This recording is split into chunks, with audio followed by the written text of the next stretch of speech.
internautes, amis des www.locolacongotv.com.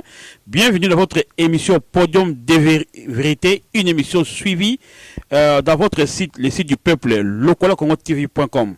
Aujourd'hui, nous avons le réel plaisir de recevoir deux hommes de Dieu, deux personnes qui veulent nous parler d'un sujet d'actualité. Mais comme vous comprenez, aujourd'hui, je ne suis pas le seul à animer cette émission Podium de Vérité, parce qu'ici, on ne parle que de la vérité, rien que la vérité. Et désormais, le quoi dans l'ingalafonie, on a introduit Ndeko Obogomo Nabiso, désormais, dans le site Nabiso, le quoi TV.com, à Nabiso. Nangina apesa Mbote. Mbote, maman. Mbote. Oui, qu'on s'est présenté dans Matoiseau Landao, aux Alinani, tout ça pour que Bayeba, désormais, au confirmé que aux TV.com. Merci, visionnaire Placide de Jésus, la parole Pessinga. Bonjour, bonsoir. Bandiko Balandi, na Chanel Landou, nous travaillons au site Nabiso, Lokola Congo TV. .com. Nous avons un micro et pas un visionnaire en abisso Placide de Jésus. Il y a dans présenté bino invité na biso na journal lelo. Nous travaillons na site vraiment à l'aise et très à l'aise même na site na biso. Merci beaucoup. Donc ndete sibino désormais Chanel Landou nakati ya famille Lokola Congo TV.com vraiment et zamala mabi qui est botika samsane awa boyiba été. Vraiment, les autres, tout ça, na début émission, tout ça, na deux invités. On a côté que moi s'est présenté, donc tout ça, l'invité principal, Azaï Mote Aye, na Mutumsusu, Ndokumsusu, Azanani, Toebite, Tokoyoka, Banani Baye Awa, Balingi, Baye Senso, Nini. Tout ça, Maloba. Merci beaucoup, et pas le missionnaire Placide de Jésus. Na sepele mingi ne boyambe biso. Nga komona ngai frère Patrick Muyambo navani na Rauda. Alors nazali na mwa masolo moko ifale to solo la yango esengela ekena awa nakuta na chaîne oyo oyo sala ke tokoki peut-être ko sona bande comme susu to présenter bango otozanango. Alors na remercier bino makasi na mama Chanel na banza tozo continuer na biso na ngai pe na présenter mupaya mususu l'homme de Dieu otoyaki na ye pour intervenir dans mituna mususu oyo gozala na pesi mo parole à se présenter. Merci na bandeko nyonso o bazolanda biso peuple de Dieu basel na Nzambe na pesi bino mbote na PCP missionnaire Placide de Jésus mbote nzamba pambole na PCP ser na biso Charnel Landou mbote nzamba pambola bino na CP une opportunité au bosili ko pesa biso lelo na site na bino lokole ya Congo TV nzambe apambola bino binga été prophète Ginkanga lelo tozali awa pona ko partager o ezali ni nzamba ko lobela biso na pokwa lelo sur la vérité sur la mort. Merci nzambe apambola bino. Merci. Je pense que Bolandi, présentation, il y a invité Nabiso, tu as mis Bongo, deux personnes, tu as mis frère Patrick Muyambo, qui est accompagné na l'homme de Dieu, le prophète Guy Kanga. Merci beaucoup et te souhaitons bienvenue dans la émission au Podium de Vérité. Frère Patrick, émission comme Podium de Vérité. Ici, on parle de la vérité, rien que la vérité. Et quand la vérité s'élève, les mensonges s'étaient et disparaissent. Donc, le rythme vérité, rien que la vérité.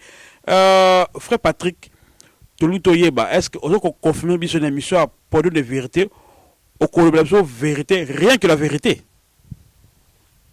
L'homme de Dieu, missionnaire Placide de Jésus, Nabanza Oebinga Mwakala, moi je ne cache pas la vérité, c'est-à-dire. Et pendant que la vérité, si je parle, c'est que c'est ce que moi je parle. Je parle bien, ça n'a rien à voir. Donc ici on parle que la vérité et rien que la vérité. Donc, merci beaucoup. Te souhaitez bienvenue à PDV, Podium de Vérité. Vous avez un site locolacongotv.com en sigle licotv.com. Papa Patrick, Batu Baza est belé Bazamino Mokili parce que le site n'a bien suivi. Yebi Sanon Batu, message ni le peuple na Mukola Lelo, au Bazamino partout en Afrique, en Amérique, en Europe, en Asie, en Océanie. Message ni Bongo Sabatu, Mukola na locolacongotv.com. Le message est trop simple. c'est-à-dire que namonaki mitema ya bato eza mingi ya kosoka. De là na talaki ba famille na talaki esika belé bamboka tout ça mitema bato belé za kosoka. Et comme dans tout ça les réparateurs à cœur brisé moko eza Jésus-Christ, donc na ebaki teni na ko réparer. Alors je voulais parler sur l'amour, rien que l'amour, c'est-à-dire thème na biso zaki lokola, est-ce que l'église ils ont trouvé place moko au sein de la société oyo tozali. Alors na likolo église tout ça, nous verrons que amour nezo sangisa bato et nous allons parler sur l'amour, c'est ça. Merci beaucoup. Tolandi ndeko na biso alobi ayena thème ya amour abi l'église a-t-il une place dans la société et après mon ming na otali amour. Merci beaucoup pour na thème wana, mais avant de développer to beta lokole parce que ato beta ka lokole pe eyokana. Ya to ba lokole eyokani. Est-ce que beta lokole to ba motivation nini? Hein, au tali caméra na biso motivation nini celle qui au parler na thème wana ya église et puis na kat otia amour otobengi bolingo mapendo. C'est-à-dire liboso na ngana kene na moi ba point belé pour na talisa yo motivation nini o etina ngai na parler sur l'amour. Alors ngana na ko se ngana lo bana likamoko que avant na parler sur tout ça na za déjà écrivain na za yo préparer livre na nga o ezotalisa sur un visionnaire. C'est-à-dire muto azana moi vision belé alors na katia il y a visionnaire na mona ike mamobele zo lekana awa na mboka, c'est-à-dire il y a des divorces basi à cause mbongo, à cause ceci cela, il y a des pasteurs azo panzana bazo kinekola na mbongo, et il y a beaucoup de problèmes yango na cadre wana na mona ike livre na ngana na présenter yango awa ça sera trop na meka ko kata moi ba sujet muke to synthétiser yango seulement na amour, et prochainement par la grâce de Dieu peut-être un de ceux qui livre bimi Karabino Oyo, Balani Nabiso, le collègue à Congo, Bino ne m'a présenté livre wana, Mama Chanel na l'homme de Dieu, le missionnaire Placide de Jésus. Merci, le collègue Congo TV, Inde Eko, Yebako, ko présenter livre Oyo Ndeko. En passant, Ndeko, Patrick Azali, écrivain, un écrivain congolais, parce que Congo et Tony Samina Batamaele. Parmi les richesses à Congo, ils ont Oba Diamante, ils ont mis tout. Donc c'est un écrivain, c'est un intellectuel. Bon, papa Patrick, merci. Na thème qui toko, yeba. Est-ce que le vraiment boza a accompagné l'homme de Dieu Gikanga? Nangina yeba, mais quand on parle de ce qu'on a thème, on a makam n'ingolo bana kat na Italie, place et église. Et puis na kat qu'on a biso amour. Tu peux sur moi 5 minutes au parler au développer sujet na thème na yo olingelo bana na batu o zolanda yo nini na mukalelo ba yeba pote ba sepel parce que ba linga kani ba message oyo esunga ka batu zwa micro tala caméra et pesa message na yo peuple alanda na sima to ko tunu mituna elongo na la belle ozali awa Chanel Lando na kati ya Liko TV. C'est-à-dire l'homme de Dieu n'est pas 5 minutes. Je crois que Nasa la moi synthèse à Mouké na 5 minutes oyo. Problème dans l'église, l'église c'est une maison oyo ezali na katia village. C'est-à-dire l'église est au milieu du village. L'église ne dérange pas. L'église est calme et dérange à Moutouté et l'obagate et yambaka. Par rapport, c'est-à-dire que yambaka bateau bazana ba problème, bateau bazana ba nini, l'église en elle ne dérange pas. C'est-à-dire que l'église eza isika o mutuaya ka po ayoka vérité et beta bangonga nango po e benga batu esangisa batu eteya batu. Alors, na mukolo lelo to komona ke église est comme ko déranger. C'est-à-dire église olé e beta bangonga nango po e benga batu baya ko sangana, mais l'église commence aussi ya ko déranger, c'est-à-dire tout le monde a lelo okomona okota ça c'est public ba site nabiso ya ba internet tout ça omona il y a des pasteurs ou comme ba système mutakalisation donc il y a beaucoup de choses, plein de choses. Alors mama benyo suwana na mona gina bon na yebité comment na koki ko pekisango comment na kosala na koma livre et à part livre peut-être mwanda munde toko solo na bino et puis omona les hommes de Dieu qui courent bazo courir kolana mbongo, tout ça, il y a plein de choses, mais les autres développer moi mouké na 5 minutes au pessingaï papa le missionnaire Placide de Jésus na banza ke moi muke ona meki ko développer yango wana o to solo wa. Merci beaucoup à Tolandi, vraiment nenga beti le kolo na pe yokani bo ki le kolé église sur na place mais a beti aksa mingi le kolo mingi na otali amour siko nengi avant to bana mituna je pense que la belle Chanel là nous parle à mituna ye na lingi l'homme de Dieu bozana na prophète bo c'est biso amour parce que o beti aksa mingi na amour na cette église pona yo amour ezali nini. Ok, na kobanda na banza intervention à l'homme de Dieu soki ozala yepa kopesa biso. C'est-à-dire amour oyo biso tokolobela, c'est-à-dire eza l'amour agapé. Oyo amour oyo Nzambe alakisa biso na kati ya Bible ke aimer une personne sans intérêt. C'est-à-dire na lingio nengoza wana, c'est pas à dire que po esiko wapesa kinga boye yango na zolinga bango. Po ye aya kotala nga mingi yango na fona kine kopambola ye yango na fona kino sambela ye.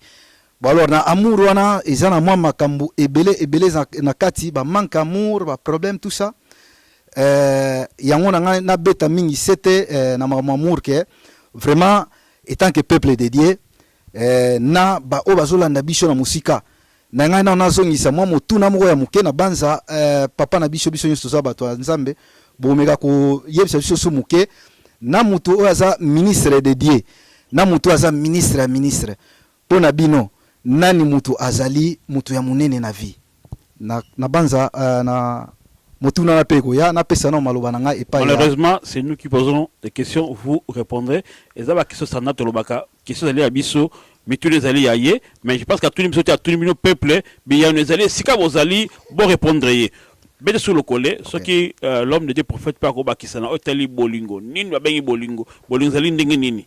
Merci nengo lobi na banza tokobakisa mwa muke na ngana pesa na l'homme de Dieu yepe ameka ko taisa bino makanisi nae. Merci na opportunité au bosi kopesa biso na pokwa lelo to lobela peuple de Dieu basa na Nzambe. Merci na lokole ya Congo tv.com. Na sepeli mingi na émission na bino po ezali émission oyo elobaka vérité. Toye a pona ko loba vérité et puis thème oyo lelo ezali thème qui toko tozo parler sur l'amour. Lelo oyo tozo mona amour na bandaku na ba foyer na ba église ezali susute. Étant que homme de Dieu bolingo on Nzambe atalisaki biso liboso totali na Jean 3:16 a sacrifié ki mwana na Seigneur Jésus-Christ pour na biso tozala sauver. Eza bolingo oyo alakisaki biso. D'abord bolingo ezali sacrifice. Mais lelo oyo tozomona na kati na église sacrifice ezalité na ba foyer sacrifice ezalité entre biso bolingo ezalité surtout biso basaya na Nzambe amour ezalité entre biso nanu boyokani ezalité ce qui lelo église amour ezalité bongo siko na ba foyer bolingo kozala ekozala te za pasi mingi lelo oyo église ya kukufa ya peut tozomona ba foyer ebele ezana ba problème bolingo ezalité on a mona il fallait tout lobela sujet oyo sur amour. Pour amour, ce que ça te place on a ce que ça koufa. Donc ce que place on a à venir ezate. Bolingo ezali pona ko sangisa batu. Bolingo ezelo ko mofo za na souci baninga. Ce qui souci, to oza na amour bande côté souci baninga ezate, c'est que oza mututé. Pour place bolingo ezalité ezali liwa. Ezana venir te. Ya ngwana lelo oyo émission na biso lelo ezali tozo parler mingi sur l'amour na église na kati na ba foyer. Lelo otozo mona na kati na ba foyer boyoka ezali te nizo panza batu mbongo. Même na kati église lelo ezo panza église lelo ezali mbongo ba intérêt personnel. Yango na toyeto lo ba vérité. To ba na Nzambe tant auto comme ça tant ya vérité ya sous tant ya ko bomba te. Merci l'homme de Dieu. Vraiment la monde déjà Mutanzambe ça va nous OK déjà beaucoup parlent de prédicateurs, hein? C'est comme ça, ce sont les prédicateurs. Mon tour des amis qui ont bengi bolingo, mo bengi bolingo, l'amour, il y a un truc que yeba. Na kanisi toko zosusu ndeko Patrick, tout le monde bolingo. Nani appelle ça bolingo. Et puis cause il y a manque, n'est-ce que l'homme de Dieu anticipe qui na lingu so sabiso, nani appelle ça bolingo. Et puis manque d'amour, ezo uta wapi.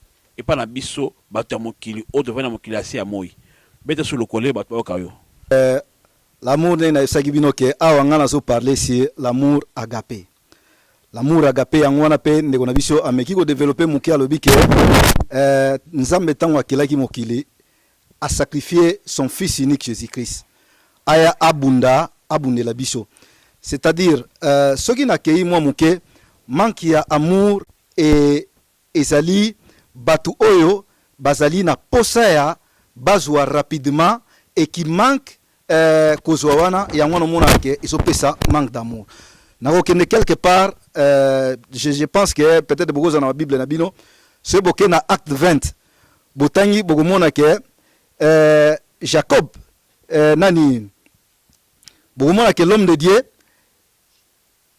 Joseph azali kokenda mboka moko mais par amour ayebisi bandeko na ye o bazaki na ngwa bino na ye awa na mboko yo na tei bino na sengi bino mbongo te na sengi bino eloko moko te mais na yaki po na prêcher simple que la parole de Dieu et puis nati que la bino maloba ya bolingo, c'est-à-dire lelo yo par manque d'amour égoïsme koti donc kozanga konini bato azo bomana pona manque amour ezo pesa koina la haine l'envie, donc tout ça c'est par manque d'amour. Et moi zomona lelo même na vie sociale vie politique par manque d'amour donc baboke sene comme belé au moins batumisi balandi mbongo batumisi par koza lavar très lavar balandi biloko mokili et tout ça yango ngana parler aujourd'hui un peu sur manque d'amour et total l'amour agapé et total isabino pe ba oyo bazangi bolingo bazo kende wapi sor na bango koza la boni peut-être ce qui l'homme de Dieu a pesa ngata on va un peu développer merci. En tout cas bomoni boki le coloni ni bande ko beta mais nalingi avant banto ki na bozindo pina ba so le colé e yokana nalingi nano to bana la maman les femmes d'abord les mamans d'abord tu pesa ma Chanel so za mami tuna ko tuna par rapport ya amour wana et si jeune bon to ko bana mituna msusu ma Chanel je pense que OK ma commande de ko Patrick lui pas l'amour pas la manque d'amour so za mituna rotuna Mutuna ngeza que au message nous met sur ma maman pour un sujet d'amour au na ah merci beaucoup namoni mutuna no eza malamu maman nani kombo maman Chanel de Chanel Landu maman Chanel Landu en tout cas merci beaucoup donc na mutuna na yo moko en tout cas boza vraiment bien en tout cas na sepeli mingi na mutuna oyo c'est-à-dire ce qui tokei moi musika omona que par souci ce qui livre na ngai ko bima un jour et ko taisa suma mwebele c'est-à-dire motuna na ezali que ba maman par message ni no memeli ba maman ko la lelo pour na sujet no ya l'amour sujet ya amour bon to komi komona to constater que na cadre nyoso tu bolingo epai ya bana nzambe eza sumingite et par là na iko tana bino ba maman. En tout cas, la plupart y a ba couple ezali ko panzana. C'est-à-dire so otali bien na kati ya poto awa biso nyoso zali to ali bana poto au moins que 80% mabala ezo noyé na danger. Alors, na ngona ngi na senga na mutuna na yo so ko permettre nga ta moi 5 minutes na meka ko pesa posa na nga na loba oyo ni za motema nini so ko permettre nga ma. Ouais, la permettre. OK, merci.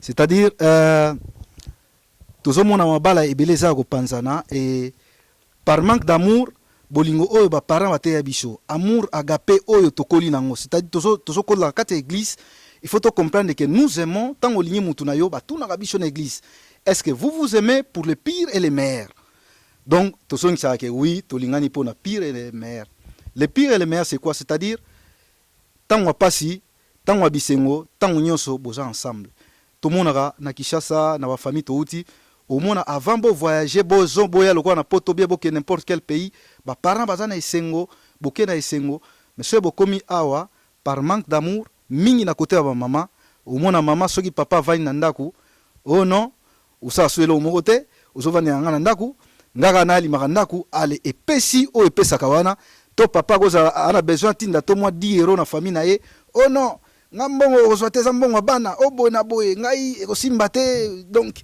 osa eloko teka kolala est-ce que ba papa tangu toyaka ozwi mama na yo na Kinshasa osombeli billet oyenzela mosali ba voyage na yo ba sacrifice nyonso wana c'est par amour donc to présentaka ba amour na biso envers la femme na biso tant que tu au bala ou même moi si noti nanda kwa libala et ça y a beaucoup de choses. Tu dois payer ça, tu dois payer na famille na bango boye et ça amour autour là ça amour agapé. Et par cause il y a manque d'amour au mona mutu n'a pas bien matériel. L'argent qui est vraiment élément très dangereux n'a pas bien matériel au mona maman baluki naye a comme naye un serpent. C'est-à-dire à baluki que non oko simbelo côté oko na pe mongo na ndaku na binoté et ba parents na binoté. Les mêmes parents au bazaki na esengo oyo batinda ki binomi balé ke bokende boluka mais au baluki li bango mobile soka bia tinda ta 10 euros oh non. Donc voilà comment tonga ki le auto dénoncer serpent oyo azotambola puisque la Bible dit une chose et le dit que les voleurs ne viennent que pour dérober, égorger et détruire. Donc il faut ba maman ba lamuka ba yeba ke semence moko ya mabe ezali nyoka moko ya mabe ezotamwa na couple. Alors nga linga ki ba sujet ya pam pam bate, je suis pas là pour na encourager ba site mususu les garnet na ba obet internet soki mama nani soki kingane qui parle de bêtises soki au mêler loko boye. Là ça vient après, donc on n'a pas même besoin de ça, besoin de choses à libisho mibali ba maman va comprendre que nous les aimons par amour et bazongi sabicho amour wana vraiment ba foyer exister na bito soki l'homme de Dieu à cause de moi makanisa ko bakisa. Merci pour la parole na sepel mingi oyo frère na ngai Patrick ya uti koloba awa omoni lelo oba couple soki zo panzana eza problème ya mbongo bongo lelo ekomi ko panza mabala lelo oba divorce ezebele même na poto même na Afrique ya même frère na ngai Castro Lando abaki en tout cas prophète fo lobelango même pasteur Jacob ba senga fo lobelango prophète to so la bande ko ebele ba senga na Moussa na Nzambe en tout cas ça ne va pas mbongo lelo oyo ekomi sujet oyo ezo détruire ba foyer ya bato mbongo lelo oyo ezo boma mabala amour ezali souti likolo ya mbongo yango sujet o photo telemelango to betelango sete to lobelango po so to tiki boye to continuer ti wapi po bana na Nzambe beli bazolela surtout mbongo ya bana yango ezo panza mabala mbongo ya bana ba mama lelo bolingo ezali surtout bakona bolingo mingi kuti ya bana ke ba papa donc bakomo na mingi bana ke ba papa donc ceux là comme na bana misato 4 pona esili abongi mais abosani ke leur papa lingaki liboso bana bazalaki te papa lakisaki bolingo baye bavandi sika moko avant akoma lelo na mbongo papa abandaki kosala nyonso papa abandaki kobongisa o nyonso senke mwasi po azala bien mais leka bakomi kobota mwasi akomi kozwa mbongo akomi komona papa akomi eloko pamba eloko wana ezosala pasi mingi lelo ona ba foyer so biso ba sena Nzambe to lobeli yango te to ana bato biso ba ko lobela yango te so to beteli yango CTT mutu so ko lobela yango azalité pour lelo ba foyer bele bazali ko souffrir bato bazali ko lela ezo simba te to ko linga te lelo o ba divorce e ba ndoko continuer ti wapi to ana besoin ke bato bazala lisanga bazala esika moko to ana besoin ke amour ezonga ndenge ezalaki liboso ndi ba mama na biso ba kolisaki biso to mona papa na mama bazali ti ba ko ba koko mais lelo ona poto bat bako kovanda ta 20 ans donc 30 ans esika moto bakoma bakoko lelo obetonga ba femme sela ngo lelo bazo souffrir mingi be bakomi ko regretter mibali na bango par erreur bakabwana kilikola mbongo lelo oyo mobali ake kuna zwi mwasi mususu bamsu mobali ake kuna azo souffrir to mwasi ake kuna azo souffrir tozo mona biloko na tozo pesa biso lelo o mayele yango tozo beta sete ba o bana ba foyer bozongisa amour na bino botala mbongo te eza bilo mo eza vanité de vanité tokokufa tokotika yango mais bolingo eleki nyonso to soutenir entre biso le muninga na pasi soutenir ye yango neza bolingo pour les to bala na keza pona meilleur et le pire mais tokomotala mingi le pire donc que muninga msusu a souffrir mususu azala bien yango lelo oyo to epoto lobelango na site na biso lo collé ya Congo TV o ezali ko loba vérité so to lobité banana ba kolobela yango yango peso mwa désordre des kota tina ba église likolo ya mbongo ba église opanzana pona mbongo donc likambo foto lobela yango surtout ba foyer ebele lelo bazo souffrir moralement en tout cas malé tozo avancer makambo ezebelo to kolobela le poso to lobeli yango to ta na place to kolobela te lokola plateau epesi so opportunité ya kolobela yango po to yoki mingi bana na Nzambe baleli yango tika to panza poke tika to beta seti merci nazongisi lilobe pa na bino merci cher na ngai Charnel Landu Nzamba pambola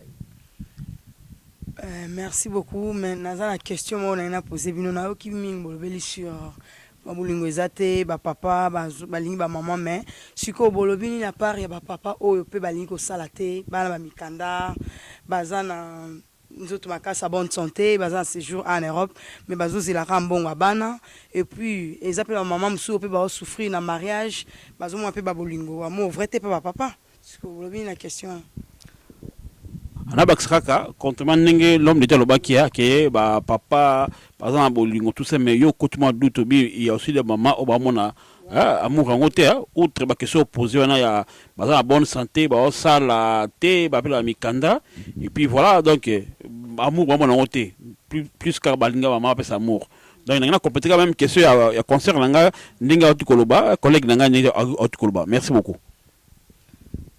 En tout cas, merci Maman Chanel. Na motuna ngana répondre loko mo ngana loba boye. Sujet o ezaf motuya tuzobeta sete nango. C'est-à-dire biso bana mibali nyoso tout temps bayaka na poto ou bien na ba opi basana pays étranger to baka poto te. Hein, to en Afrique du Sud, to partout ailleurs, c'est la même chose. L'homme azana fatigué, azana elenge, asa toujours na courage à kosala. Mais quelque part, nous sommes découragés. Vous comprenez? Puisque un homme a besoin d'encouragement, il y a un homme semblable à lui. Vous comprenez? Puisque balobi ke yo mama routane na mpanzi ya mobali. Hein? Donc mobali tant aussi moi si mobali na c'est-à-dire mobali a retrouvé mpanzi na. Et nous donnons la confiance totale. Hein? Nous donnons la confiance totale à la femme oyo bali par après olé il y a makamunyo so ezala dans l'encouragement mutuel que vous s'encourager vous s'entraider mutuellement. Au moins, quelque part, si la femme trouve qu'elle a comme une position un peu fort, puisque la femme mingi ata vanyandaku, elle gagne toujours quelque chose. Au moins, a commis qu'on lancer la flèche vers l'homme. Oh, salakate, oh, banana yebayo, oh, boyna boye. Alors, l'homme, qu'est-ce qu'il va faire? Ce qu'a monique, a keko luka luka misala à lembi, et dans tout ça, il se sent très affaibli. Au moins, papa et vanyandaku, alors, bon. Si c'est comme ça, on a trouvé solution mon côté dans l'outil misa na suite, mais olé mutu a encouragé ngai qui m'encourage. Mais azoboa qu'il en a toujours ba flèche à mabe, tout ça par rapport à la Bible. Nous voyons même la Bible c'est biso même ba na biso otozobota awa. Il faut oser na maloba la bouche eza eloko moko eza. Pardon papa. Merci. Malobate, je pense que papa Carlos Kalouza azo na biso azo bande makanazo loba awa na ina ba boye.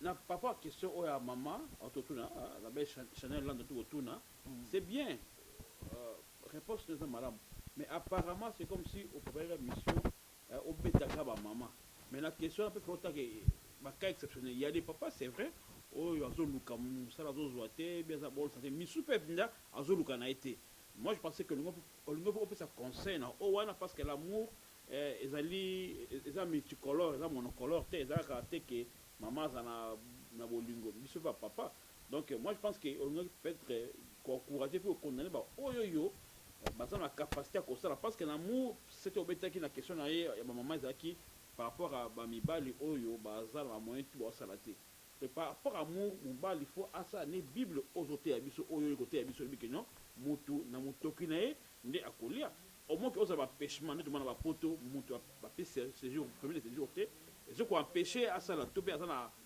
maladie bien monter dans la capacité moi je pense que mais capé bon je sais que on est condamné on est collé ni sur bête de coller maintenant on colle kotona na holinga peso qui obeti l'homme de DP a mais ce qu'il y a de la kotona na mu ko pas to kenela que so musu malamu l'homme de Dieu. Merci na robegana ko songa muke je pense que na si ça qui penzani na ngate na ngana koma isiga ozali mais au pressing na nani na ngai problème est ça te.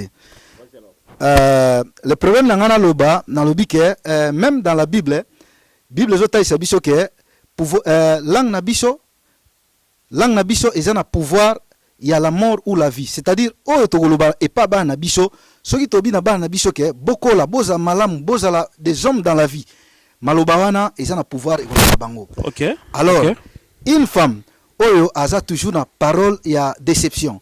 Onengo zali ovandika na ndako osala eloko te namona petina na yo te d'ailleurs kutu bana pe na tika te c'est-à-dire aza toujours na parole à malédiction envers l'autre et c'est-à-dire la parole wana ce sont des paroles qui écolanda pe mutu alors ngana osenga peut-être na maman ba encourager ka ba papa oyo bazo sala te que non.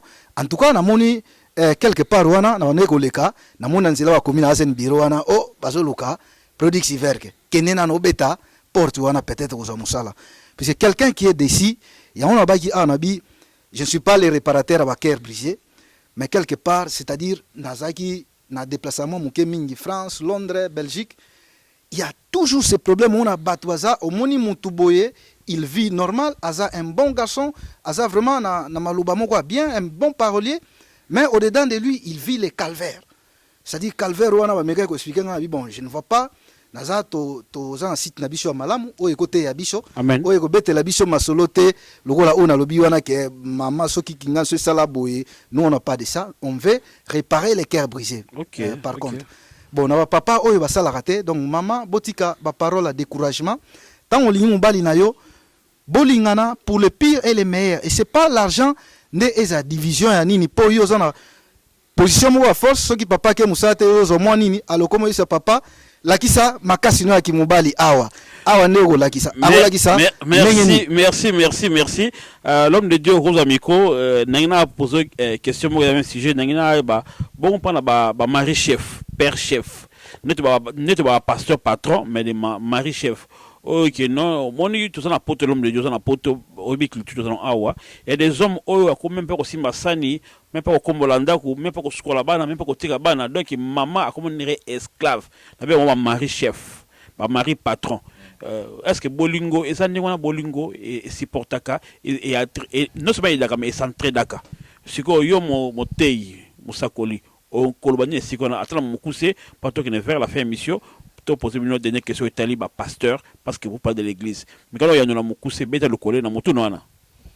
Merci missionnaire placé de Jésus pour la question na yo eza question mo kitoko omoni lelo oyo basi na biso surtout ba congolais ba onde bazo lembisa mibali belé lelo oyo mobali ka suka bando sokola basani abia aider mama ekomi habitude keno sokola basani wana keno lamba okosala fufute yo moko mais eloko bazobosana eza habitude so le papa akoza na volonté wana ya ko aider mama le mama to alembi auti musala lembi eza mabete papa ko kusunga mama asokoli basani ape ko kombola ndako ape ko notika bana mais leko ko musala ngo siko mama nga komisa ngo lokola ekoma habitude yango ni mabe mo siko mibale belé balembi mais eza nango mabete foto sunganaka toana poto wa toana bandeko tofana na bandeko te tona ba mama po basunga te mais siko le papa komi ko sunga mama yo mama comprendre que non eza no mama musala ya papa te mais papa e moi ko sunga ngai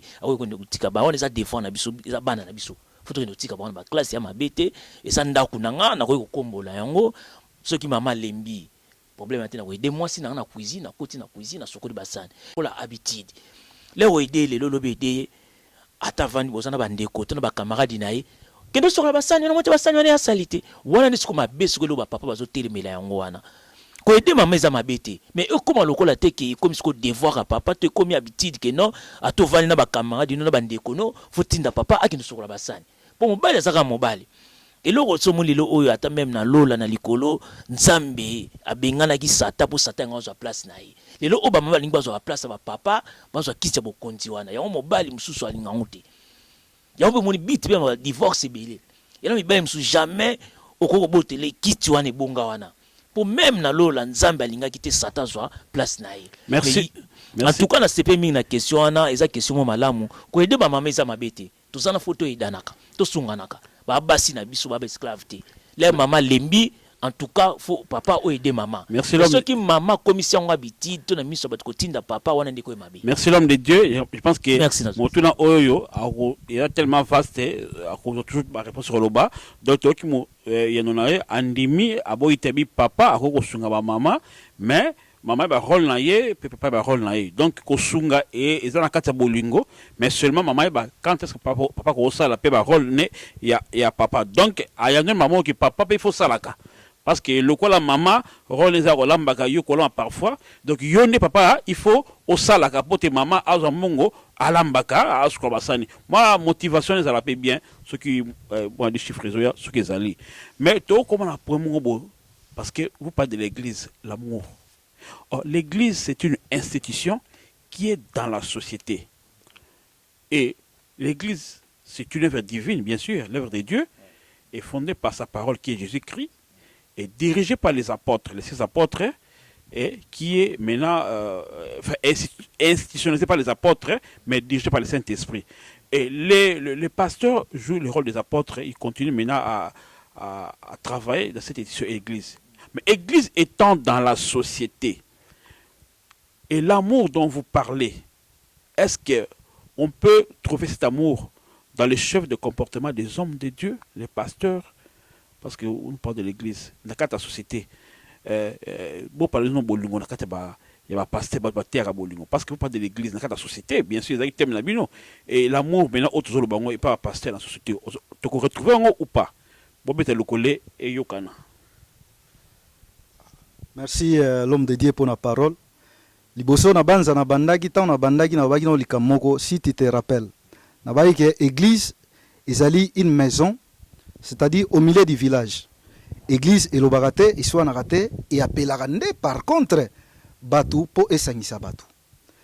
Leo nazo pesa yo exemple moko na lobaki ngo susu a na kati na baki na bi l'ennemi ne vient que pour dérober, égorger, détruire tout ça.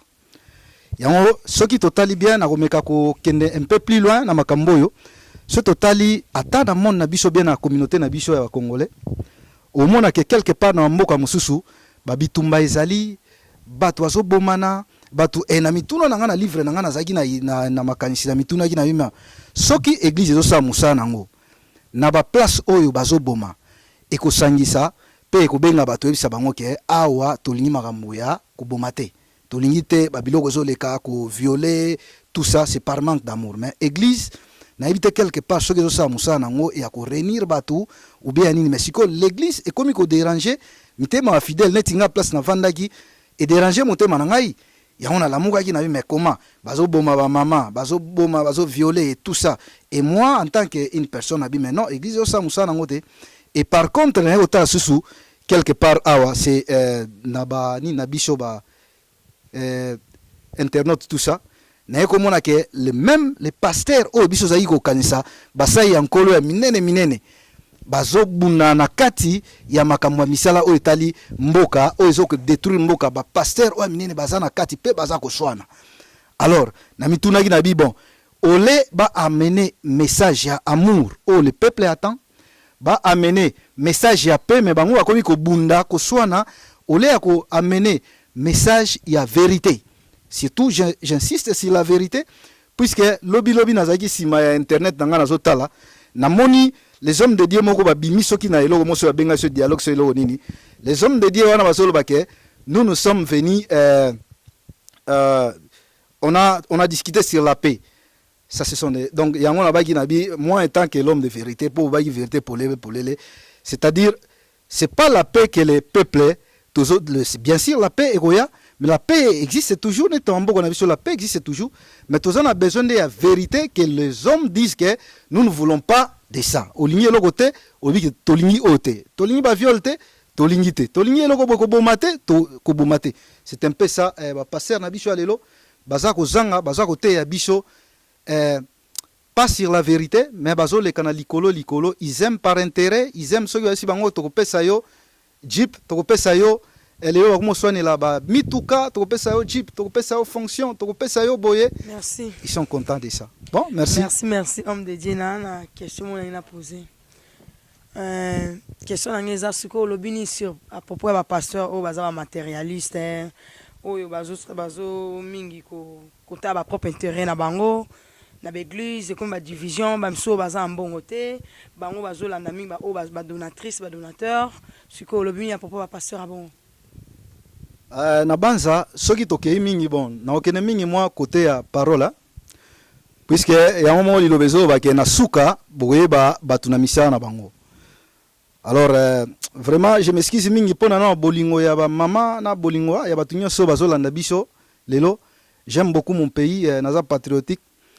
Mais ceux qui n'ont pas de passer bien mokili les intérêts ba osambelo poyo pardon la aux côté même question on a une compléter question parce que tu avait la fin même question on ba abi ba oyoyo ba pesaka ba zo appel intérêt mis à passer en plus bato wana bapesaka mingi bapamelaka bango te mabe na bango bakanga miso wana sikolingo bandini esika wana donc ezaka même question na bakisaka mwa accent mwa moke na lokolo wana oza na parole. Ok, bien, merci. Bon, na wazai continuer idée na ngana banza na suki te na zona yebi place ni na nini. C'est-à-dire na lobaki bo na bi na suka boye ba ona misala. C'est-à-dire na misala na bango leo to komi komona. Okomona abandaki mwa malamu logola musai na nkolo, mais quelque part bo mona ye na mitu oyo baza même ko détruire ko boma ko sa misala mabe otalobi mais yepe azana kati. Alors, il faut to ba biso bana nzambe ko discerner. Vous discerner les vrais et les pires. Qui aime réellement le pays? Nani ou bien o aligni muninga, aligni ndakunaye, aligni changement. Puis si on a bolinga muninga na yo réellement, au kende, ceux qui osent voisine nanga, na koye pa na on beti porte. So na mona yo na mbeba na bi ah maman vraiment place wana mona gi na sepela gi te tala boina boina apporter bolingo nanga envers yo. Alors quelque part na zo senga kaka na batu nyonso tu oyo basaki lokola ba bima mwa muke, ba pasteur oyo baza ba lavar o bazola na mbongo bazo kende kokosa o na ko sambela yo po yo pesa nga mbongo bakomi ko visiter o mingi mais o apesa kate ye na motema e ko soyete po mona ka okendaka pa muninga po apesa ka yo mais ba o apesa kate baza na posa ya nzambe ba na posa ya ba yepa nzambe po bazangi makoki ba ko mona lola te. Et vraiment donc nazo beta sete na isika wana surtout ba passer lavar oyo botiki musala nzambe musala na bino ya bien po bokende ko bunda ko sala des mensonges liboso ya bana nzambe en tout cas. Mais ndeko Patrick au répondre penza au beti penza muto question te alobi penza boye pesa moi pour na penza précieux à citer penza pour mo alobi que ba moni choix moko boye et sika ba homme de Dieu oyo baza plus ko pesa intérêt na ba o baza na bozui o baza bozuité ba pesa intérêt mingité yana na maman point et ce qui l'homme de Dieu ko répondre à question là. Merci pour la question. Au moni lelo o ba pasteur ba bomi église pour l'intérêt de bon personnel. Ba montala lelo ba bien mokili ba mituka bandako. Ozomona lelo oyo mundimi oyo apesaka na église ye wana nde siko pasteur akozala naye ke oyo apesaka te. Ceux qui opesaka pasteur prier pour nous. Si on peut s'arrêter, pasteur va même pas visiter nandao. Si ko lelo oyo enseignement ils a son église té. To bossa ni enseignement to mota la intérêt personnel. Là Jésus qui s'en est ôté à parole, ba to ko changer ba comportement. Est-ce que lelo ba évangile wana na église ezali? Est-ce que bandi ba zo changer comportement? Donc il y a des problèmes toi na lelo oyo. Pour to bossa ni enseignement, to bossa ni évangile, to mota ba bien matériel. To mota ba posa na biso nzoto. Il y a des boma église lelo oyo. Lelo oto na posa vraiment bana basai na nzambi ba telema ba ko ba vérité ba te ya évangile ya solo po biloka mukilo eza vanité de vanité e ko leka nango elo ne tozo bosa na yango wana to tika na matériel total na liloba parole de Dieu bana nzambi bile ba lembi ba vai na bandako po na ni bazomona baza na église bazomona changement moko ezate tozo lobela mingi lelo o ka prospérité na guérison po na nini po toujours to bimisa bana nzambi toujours mbongo. Mais oh lelo mutu oyo ayepa yoka liloba na ye ana mbongo te donc mutu ana azana besoin ya bénédiction te donc mutu ka ndazo pesa inde mutazo mériter bénédiction non yango lelo oyo tozo telemela nyoso wana tolingi basel na nzambe vraiment tozonga na liloba tozonga vraiment na enseignement po bana nzambe balembi te pona ko fortifier ba o balembi. En tout cas, Nzambe atika kabana na été, tozana toujours to bandoko beta sete pona makambo oyo. Lelo oyo biso basai na Nzambe to komi na suka. To baby église to bomi église. Bana Nzambe lelo balembi. Mingi bafai na bandako bazo suna ba église te. Po bazo mona eloko moko ya malonga na kati na église te. Merci beaucoup l'homme de Dieu. Merci tous. Tout comme on a fait avant que la dernière question, na lingi nous tous allons poser moko oyo avec Afronautes. Tout le monde congolais moko a sali makitoko et suivez-nous cette publicité et nous allons revenir avec Afronautes 89 Topesio Mbote. Bakongolais nyonso à travers le monde et loko bozala ki koluka yangoyo. Enfin, un fils du pays, après avoir travaillé longtemps à Silicon Valley aux USA, lance la distribution électronique de la musique africaine, des films et théâtres. Ce service est appelé afronote.com. Vous êtes un musicien, acteur de cinéma, ceci est un moyen facile de faire de l'argent en commercialisant votre travail d'une manière transparente et sûre. Quelle est la particularité de ce service?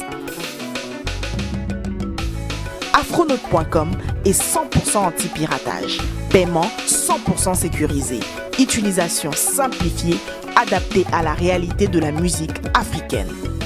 En tant qu'artiste, vous pourriez suivre vos ventes sur votre compte et recevoir des paiements mensuels. Message à tous les Congolais de la diaspora et de Kinshasa. Maintenant, vous pouvez facilement consommer la musique, les films de vos artistes préférés en un clic. Afronaute.com, musique et films en un clic. Oyo, eza makambu ya sika. Kende komeka, osepela. Merci. Toto Rolanda, publicité, il y a Afronote. Afronote, il y a mon partenaire Nabiso. Il y a le Colo, il y a Congo TV.com. En tout cas, les musiciens, les artistes, vont s'abonner, vont signer un contrat na Afronote. Voilà la toute dernière question dans le bas qui est tout utile la publicité pour te poser une question sur cas. Par rapport à amour, nakati ya société, nakati ya ville, tout le monde va kufa, tout le monde va arrestation. Tout le monde m'a belé sur la mais parfois indifférence côté homme de Dieu, aucune déclaration, aucune condamnation, aucun conseil. Oh, les hommes de Dieu, ça n'a qu'à tirer mon kili. En politique, dans la presse, partout. Donc, Moutouna réponse européenne, ça papa Moutouna. Tu peux suivre le micro, bota la caméra et boyanola. Bisous.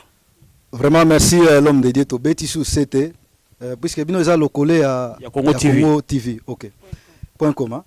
To beti société na likamwana, c'est-à-dire bato azo kufa, bato azo sa nini, bato azo lobela ngote, surtout nangana loba eloko moko soki ba pasteur ebele bazo lobela ngote, en tout cas nazo ko encourager ba pasteur wana ba lobela si sujet oya amour, puisque tozo mona bakaya ba omona mutu so ala libo ala muki na tongo likolo so ate to lobo zo sa te. Et tout ça eza manque amour so talibi omona ba nyokola ki mingi. E ba makambo kaka ya ba oh no la muki bazo finga yo no za courage te baninga tala bango wana akebo na boy mais mwana mobali abundani trop asali ndenga mekaki esimbite et par rapport à ça ya ba injire wana azui frappe malade. Alors il faut ba passer vraiment to telemela mingi to lobela sir ba sujet oyo et to la kisa batu bolingo et ba mama pe baza na éducation mo bazo mo tana bango na papa ya to s'éduquer. Communauté, surtout Congolais. Merci pour la parole. L'homme de Dieu, prophète. Merci pour la parole. Congo, le Congo TV.com. Na CP mingi pour la question oyo. De l'autre moment, bazo kufa partout en Afrique, en Europe. Ce basal ensemble ba lo belango teza passe mais malgré biso tous à côté spirituel, tous sambela mingi pour na bamboka na biso, pour na bandeko na biso. Et on m'a mis to bimama na ba télévision na ba site to le bilango ezate mais en tout cas tous ensemble na bandeko bazo kufa partout to moni na France on est ba kufa ki to moni l'été télémi le belango to moni biso pe na Congo kuna ndi bandeko ba kufa na est 8 millions de morts faut peut to télémi na to le bilabilo quoi malgré biso ba scène ensemble to lo ba mais tous ensemble na bandeko na biso tozo prier pour na mboka na biso pour na bakonzi na biso vraiment que nzambe asala mboka na biso pe ebonga tozala na mo tozala bomoko pour so toza bomoko te mboka na biso ekende liboso te mboka na biso ezala liberté so toza bomoko to ko libérer mboka na biso surtout biso ba scène ensemble to prier to kangama na ba prière to prier pour na bandeko na biso eza bien ko prier pour na muninga mususu yango nde bolingo nzambe alakisa biso. Merci l'homme de Dieu bien on est bolingo on nzambe alakisa biso abipe ba homme de Dieu to condamner pe makambo ka mboka na biso to te parce que bato akufa to ba leur monter. Frère Patrick, juste un mot de la fin, tu as souka, un mot de la fin par rapport à l'émission, par rapport à site na Bino, le Congo, et puis s'il y a quelques personnes à saluer, aux yeux micro, à cœur ouvert, au tel caméra, au lobby, au petit mot de la fin. Merci beaucoup l'homme de Dieu Placide. D'abord répondre à 8 millions vraiment on a biso tika biso bakufa. En tout cas, tous en Bino ensemble et puis tout ça toujours na katiwana. Toujours combattre toujours pour la paix na amour raison na kati pays na biso. Bon, nangana pesa mbote na ngai ebele so na bina tanga moko peut-être lycée ko za mwa muke mulai ona otanga te akosilika boye na boye. En tout cas na famille Kilufia na ba mama nyosu à ma femme Linda et puis na batinyo so otala biso des gros bisous prochainement to za ce soir. Merci. Oui, l'homme de Dieu. Merci pour la parole au bopesi biso ya suka pour aussi sa émission na biso na CPMA na Congo lokole ya Congo TV en tout cas émission mo kitoko na CPL makasi na missionnaire placé de Jésus na CPL na bande ko nyonso ba sala na lokole ya Congo TV nzamba pambola bino na pesi pasteur Jacob Mbote na pesi Kasolando na Londres Mbote na pesi frère na ngai Gérald Kumasamba Mbote pourquoi pas Mariam Kanga Mbote na sœur na biso Mami Mbote na pesipe mama Fifi Mbote nzamba pambola bino ndeko na ngai atwengengi na Belgique nzamba pambola yo na pesi bandeko nyonso basai na nzambe nyonso Mbote bisika bozali peuple congolais nzambe apambola bino. Merci. Merci beaucoup. Tout comme la fin émission na biso, na remercier caméraman na biso Carlos na visionnaire na biso Placide de Jésus bas na biso. Na pesi Mbote na ba sœur na ba ndeko balandi bolandi biso sœur na Élysée camarade na Samuel aza côté na ba bébé na ngami balé blessing Chrissy na papa bana en tout cas ba biso belé ba on attend ko Mbote mbala sima sœur na ngami Michel na bosanyote ba biso belé tout ce qui va. Voilà, tout comme dans cette émission na biso, merci na frère Patrick, merci l'homme de Dieu. En tout cas, le collègue Congo, la porte est toujours ouverte. Panabino, merci Chanel Landou. Désormais, vraiment une belle figure, cette belle femme, la Katia, famille locale Congo TV, et puis dans les jours à venir, à rejoindre émission na Yemoko. Merci na Carlos Kalouza, main blanche, Missapia Pembe professionnel. Tala, ba femme bino ba professionnel, mais ba anniversaire, ba mariage, et ça la bien c'est lengi. Au balaka bo fêter ça la bien té, ba professionnel ça malon mingi. La bonne santé, petite sœur nangai, sœur Béni Jové, on a côté le colo. Bon on a conseil n'a pas monter les sous qui beauté. Après ça conseil à bien. Quand même bon bien le colo Congo TV. Na pesi mbote mingi na ba open ba sunga biso. Sœur Hollandais Kayumbi na pesi yo mbote. Maman de to bien que mingi la belle congolaise. Sœur Hollandais Kayumbi to pesi mbote maman na Chimène Kaba. Yaya na Natasha Kayumbi. Donc la sœur Hollandais vraiment bozaba oyo bo soutenaka le collègue Congo. Na conseil na bino la moi na bino na j'oublie pas André Niboki la moi na Scramvel. Yaya na héritier Scram to pesi bino mbote mingi na Christelle. Donc famille na Bokila famille malamu ba soutenir biso mingi vraiment na bosanité Media Medina petit propre Angèle Seki mbote na yo et na prochaine émission tout en abino. Ciao.